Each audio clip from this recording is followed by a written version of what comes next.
De dirigir un pequeño equipo, te ascienden a liderar un cambio cultural digital en uno muchísimo más grande, pero que a las semanas te das cuenta que nadie quiere hacer el cambio. Conozcamos el caso de Cristian Ritalin León y cómo pudo resolver este dilema sacándose él mismo la idea de la cabeza de que todos estaban listos para cambiar.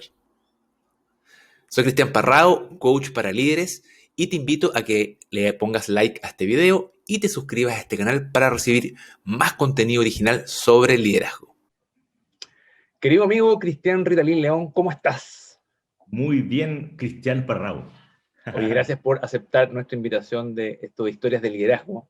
No, gracias a ti. O sea, de hecho, estamos hablando recién. Yo te nombro en mi podcast a cada rato porque creo que gracias a ti y lo que tú me has ayudado a hacer, hoy día estoy parado como estoy. O sea, buena parte de eso es el trabajo que hicimos juntos, así que también te lo agradezco de vuelta.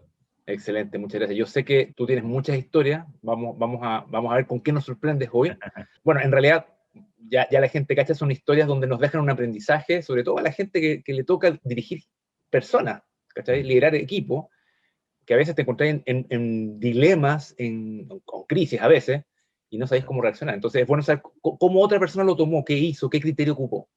Así que voy a partir con la pregunta madre de esta entrevista, que es, ¿cuál fue la historia que más te enseñó sobre liderazgo en tu vida? Uy, son varias, la verdad. Efectivamente, como tú decís, yo tuve la suerte o la maldición, no sé, de partir muy chico y fui jefe a los 24 y a los 26 ya era director, o sea, a los 29 ya era director general creativo. O sea, me tocó crecer rápido o me apuré yo, no sé cuál de las dos cosas fue una mezcla de suerte y todo. Y claro, efectivamente me han tocado muchas historias. He tenido además la gracia, o sea, he tenido la gracia, la suerte de hacer cursos globales con managers globales, ¿cachai? Entonces, eso me dio muchas herramientas. Pero para lo que no estaba preparado tanto, porque también era un poquito de punto de flecha, y de hecho lo comentábamos, creo que una de las historias que más me ha tocado sufrirla fue cuando me tocó pasar de director general creativo de MRM a vicepresidente de integración digital en Macan de vuelta, que es como Macan, para que ustedes entiendan, es el book insignia, 300 personas, y MRM es la boutique creativa, 15, 20 personas.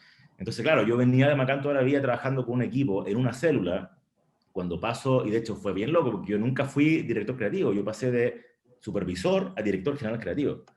Y en ese traspaso estuvo bien, porque de supervisor de un grupito a una agencia chica fue más o menos lo esperado. Pero pasar de 20 personas en un formato boutique que estaba metido en todo, a volver no solamente a un ejército gigantesco, sino que liderar un cambio cultural, ahí lo vi muy verde. Y ahí tuve varios aprendizajes. ¿Por Que de qué? hecho Porque a en el muchos amigos fondo, que están en la cámara se lo he dado también. porque sonaba, me imagino en ese momento, donde sonaba como interesante, grande, como cómo decir que no. O sea, claro, imposible decir que no, pero te diste cuenta, me imagino que lo que nos vaya a contar como una serie de dificultades que no estaban en el libreto, que no te habían advertido, O sea, ni tú tampoco sabías. sí, el A ver, trasfondo real es dale. que dije que no a los San Pedro así como 3 veces. O sea, de estar en una agencia chiquitita que estaba rompiéndola, ese año nosotros habíamos sido el MRM con más premios del mundo. O sea, yo hablando con el director global, nos nombraban en estos calls globales con todo el mundo. O sea, estábamos realmente en la cresta de la ola.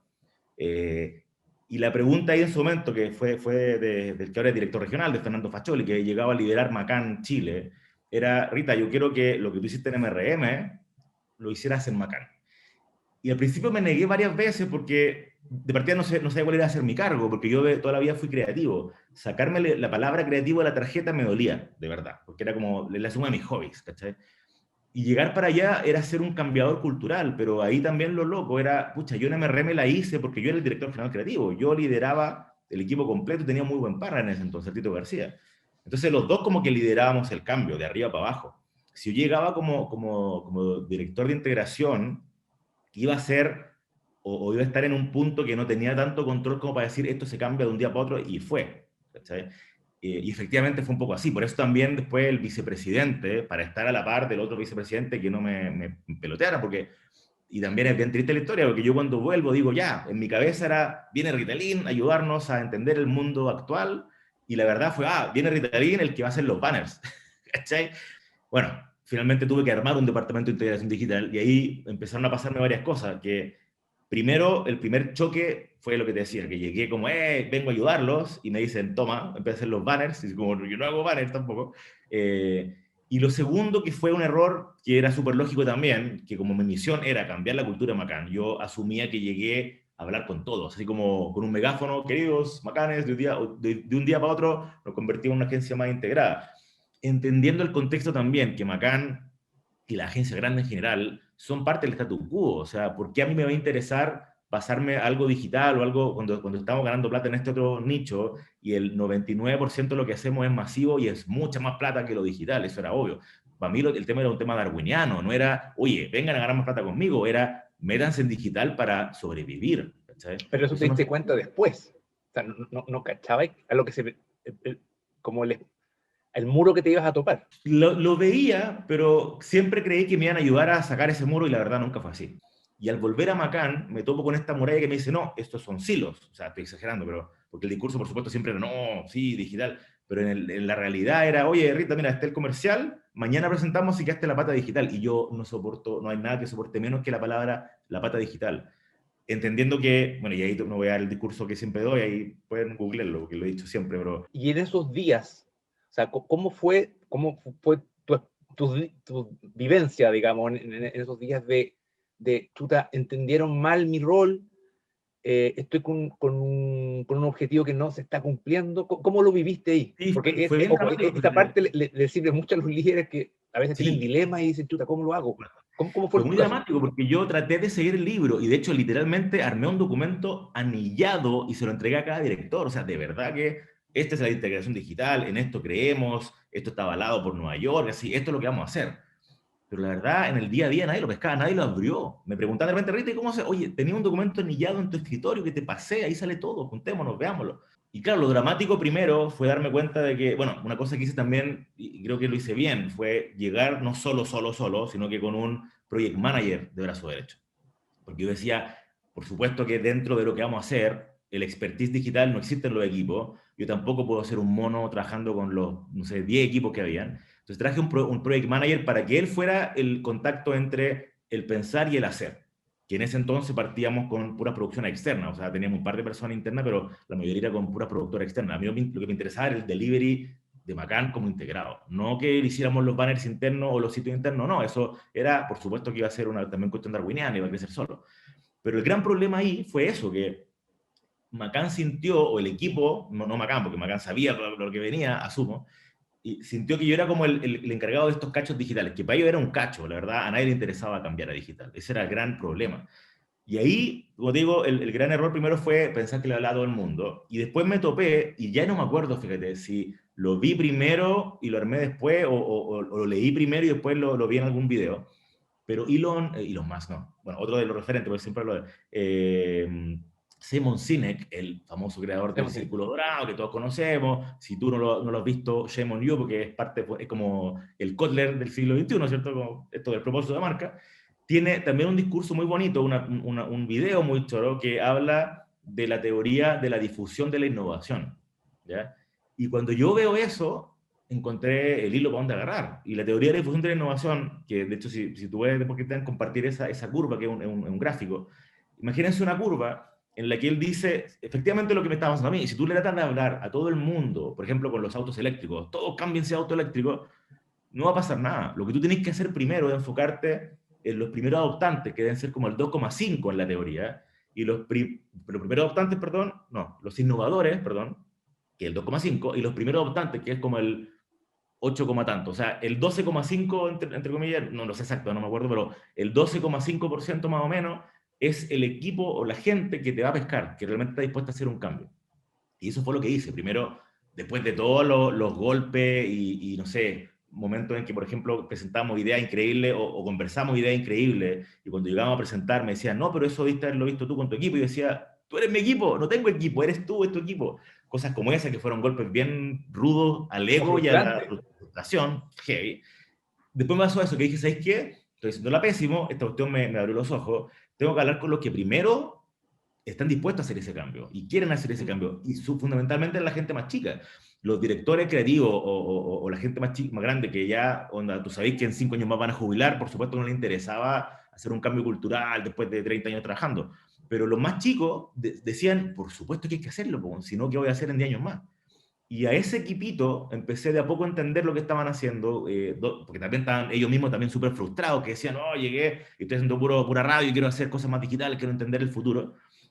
Y con eso empecé a hacer esta especie de task force, que empezamos a juntarnos una vez al mes, empezamos a entender qué podíamos hacer, y ahí poquito a poco empezó a funcionar. La atracción fue ruda, porque a diferencia de lo que dice Simon Sinek de la difusión, tú cuando lo hablas de todo el mundo, por ejemplo, el auto eléctrico, hay un equipo que va a empezar a comprarlo, por supuesto. En una estructura organizacional, lo complejo es que en el 99,9% de los casos, esa gente que está dispuesta a hacer cambio está bajo de una jefatura que no está dispuesta a hacerlo. Entonces es doblemente rudo, porque también ese fue el siguiente problema, es decir, ok, estos pendejos, estos gallos más chicos me están empezando a entender, queremos hacer cosas, pero llega su director creativo o llega su jefe y dice, no, no nos metamos en eso. No, eso no me interesa, no es foco, presentemos esto. Y eso ya es como para una segunda entrevista, a lo mejor, de cómo salir de ese segundo paso, pero el primero al menos fue bien rudo de entender, ok, necesito aliados para hacer este pequeño task force y poco a poco ahí construir. Lo que pasó y lo que empezó a pasar al golpe y porrazo, porque de nuevo, teníamos también de enemigo, entre comillas, a los mismos jefes de ellos y a las duplas, o sea, era súper rudo. Poco a poco empezó a pasar que los pocos golpecitos que dábamos eran un golpe bien dado finalmente ojo al cliente y empezamos poco a poco como a ser levantados de, mira, es buena práctica, está bueno lo que hicieron, mira qué bueno lo que mandaron, casos tipo, no sé, pues en staff presentando algo que la directora de cuenta, el director creativo no sabía que habíamos hecho, y supo que lo habíamos hecho porque el gerente lo llamó para felicitarlo, así como, bien, por un lado, qué pena, pero por otro lado, qué bien, o sea, y ahí esas mismas personas empezaron a darse cuenta de eso, es que tenemos que empezar a pescar más esta cuestión de la integración. Como que lograste no sé si voy a ocupar la palabra correcta, pero una guerrilla, como encontré una grieta correcta. Sí, exacto, era una guerrilla, y era de repente trabajar no solamente contra el reloj, sino que juntarnos los martes y los jueves a las 8 de la noche, así como casi oculto, así tipo, me acuerdo mucho de lo que pasaba, y de hecho, obviamente pues todos somos generales después de la batalla, pero tú cuando leí la biografía de Steve Jobs, no quiero compararme obviamente ni remotamente, pero me refiero a que la mirada de él también cuando hizo el Mac fue también tomar un grupito chiquitito que estaba dispuesto a hacer el cambio, y de hecho no sé si caché la historia que incluso hicieron como una bandera pirata que pusieron en su escritorio, como diciendo somos la contracultura de lo que están haciendo los demás. Ese equipito, ese equipo pirata, entre comillas, fue el que me ayudó a empezar a socavar un poco el statu quo. ¿Cachai? Y lograste entonces, porque queda claro, este equipo, llamémosle el equipo pirata, lograste avanzar con tu pensamiento, con lo que venía y un poco con el objetivo del cargo. ¿Qué pasó con los otros, los que decían que tú eras para los banners? Eso igual se mantuvo, ¿no? ¿Cómo lo manejaste ahí? Sí, lo que pasa es que ese tipo de cosas sí, o sea, había que hacer el pan con mantequilla, obvio. O sea, y yo siempre he dicho, creo que siempre me acuerdo, la primera charla que hicimos en Chile, que fue en ICARE, el 2007, que se llamaba Zoom Digital, yo parto preguntando y que levante la mano en Casapiedra, si no sé cuánta gente, ¿quién de ustedes hace clic a un banner? Yo odio los banners toda la vida porque creo que es una pieza que se cree digital, pero es súper análoga, es una interrupción. Entonces, sí, hay que hacerlo porque, no sé, con clientes que no voy a decir, pero ustedes saben cuáles son los más grandes Macan, ellos estaban, por supuesto, en el 90% haciendo banners y cosas así. Lo que hicimos fue poco a poco, y de hecho ahí partieron todos estos proyectos como los Rompe, la qué sé yo, empezar a pedir ese presupuesto chiquitito para hacer otros proyectos un poco más innovadores, tipo co-creaciones con la gente, que eran cosas bien chiquititas, y poco a poco fueron creciendo. Finalmente esto fue como, déjame probarte con una cosa minúscula, cómo esto cambia de verdad y la diferencia que hace.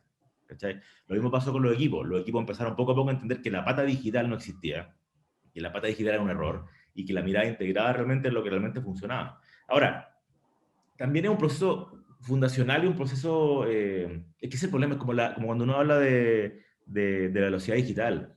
La velocidad digital no es un cambio de tecnología, es un cambio de pensamiento. Y de nuevo, yo también lo entiendo, yo no estoy tirando estos tipos de Macan. El negocio de Macan en ese entonces era 90% masivo, entonces, ¿por qué voy a poner en jaque mi negocio que sé perfecto por explorar otros negocios? Y ya, entonces, por lo tanto, del punto de vista, estoy pensando para quien nos está viendo o nos está escuchando, te quedas con los aprendizajes de a quién dirigir los esfuerzos en un proceso de innovación. Por ahí va el aprendizaje de esta historia. De cambio cultural hay que entender que, porque siempre está la buena intención, yo no niego que me fui para allá con la buena intención de todo el mundo y decir, sí, sé que tenemos que hacerlo. cuando empecé a darte cuenta que esto no es solamente que llegó un tipo a ayudarme con los banners, sino que me están pidiendo a mí también hacer un cambio cultural, sobre todo si he trabajado 20 o 30 años en lo mismo, esa es la aceleración digital, esa es la velocidad digital y esa es la transformación digital, es transformar la mirada, no traer tequis, ¿cachai? De hecho, lo he visto muchas veces y lo he conversado muchas veces, cuando de repente algunas agencias traían a su equipo digital y el equipo digital se iba chato a los 2 o 3 semanas, porque en realidad no eran parte de la cultura, era como ya trajiste a los tipos que nos sacan del cacho. Pero tú, como líder, no te diste cuenta que esa transformación también pasa por ti, por tú entender lo que tenés que hacer de nuevo. ¿Cachai? Y me gustó esto de la palabra aliados que ocupaste, que te diste cuenta que eran necesarios, que no lo habías visto al principio, nadie te dijo, anda con los aliados primero. Es que tampoco, claro, en el formato de boutique no lo necesité, porque ahí yo era el que cortaba el queque, era compadre. De hecho me preguntaban, ¿pero cómo lo hiciste en MRM? Llegué y dije, de ahora en adelante es así, punto. De hecho, mi equipo, y cuando volví a MRM hicimos igual, y de hecho de nuevo se había separado, pero lo volví a juntar, el equipo de redes sociales es parte del equipo creativo. Y yo reviso la grilla, y me carga la palabra grilla porque suena muy fome, yo reviso los trimestres, los contenidos que vamos a hacer para redes sociales porque me encanta hacerlo. A muchos directores creativos todavía pelean con que yo no me voy a meter a ver un posteo, pero no se dan cuenta que el posteo es el nuevo aviso para concurso del siglo XXI. Po. O sea, tú podías hacer en un día, casi sin revisión, o sea, sin que pase por todo el directorio de tu cliente, una pieza que puedes mandar a concurso después si querís meterte en ese al líder. ¿Cachai? Pero claro. entender eso es la cultura de hoy día y el ecosistema de las marcas hoy día son ese. Si tú no te metió, de hecho, el tiempo me dio la razón, por supuesto, yo sabía que estaba en lo correcto, o sea, de hecho me pasó, y esto ya no sé si es pelambre, pero que gente me decía, a mí no me interesa lo digital porque lo digital es una moda. Y yo decía, pobrecito, o sea, de hecho, esa persona hoy día no sé si está con pega en alguna parte del universo, o sea, me desapareció del universo. Pero bueno. Oye, Cristian, te agradezco la historia, muy buena. Y muy triste, te conté la Difícil parte darse bonita. cuenta, ¿sabes qué? Qué bueno que te contaste con esto del Simon Sinek, porque si no es pura frustración, así que creo que Sí. fue una buena coincidencia y lo lograste hacer. Al final, Uh-huh. digamos, se corroboró que Simon Sinek era lo correcto y tú lo pudiste lograr. Así Es que que sé bueno. que el discurso siempre existe de hoy, ser punta de flecha, por supuesto que todos quieren ser punta de flecha, pero cuando realmente eres punta de flecha no tenéis mucha referencia. O sea, a mí me pasó con las redes sociales. Nunca le pusimos community management hasta que 5 años después le empezaron a decir así. Eran redactores que trabajaban conmigo haciendo... Entonces, claro, es bonito cuando uno cuenta la historia para atrás, de hoy fuimos los pioneros en hacer redes sociales, yo abrí la cuenta de Marinela y de Cadbury, no sé qué, y de Gillette, pero en ese entonces igual es sufrido, porque es como, no hay nada, no hay documentos para nada, está ahí solo contra el mundo, y ese No tipo te creen de todos. teoría, claro. Entonces, fue bonito, fue una muy bonita experiencia, pero como siempre dicen también, uno se guarda, como la soportarle al ser, Milan Kundera dice que el ser humano se guarda de lo bonito, no de lo feo. Yo no me acuerdo, o sea, me acuerdo muy de lejos de las frustraciones y las que hasta tarde y los golpes en la mesa de qué hago acá, pero finalmente el tiempo me dio la razón y gracias a eso también estoy aquí, gracias a eso soy lo que soy, hice lo que hice. Entonces, una por otra. ¿Cachai? Yo creo que es Excelente. importante esa frustración inicial para evolucionar. Oye, muchas gracias. Te No, muchas pasaste una gracias a ti, historia y espero que Cristian. le sirva a muchas personas. Sí, pues ¿Ya? ojalá, pues esa es la idea. Gracias Te por la lo digo, amigo, que invitación. estés muy bien. Chao, Ah, nos chao. vemos.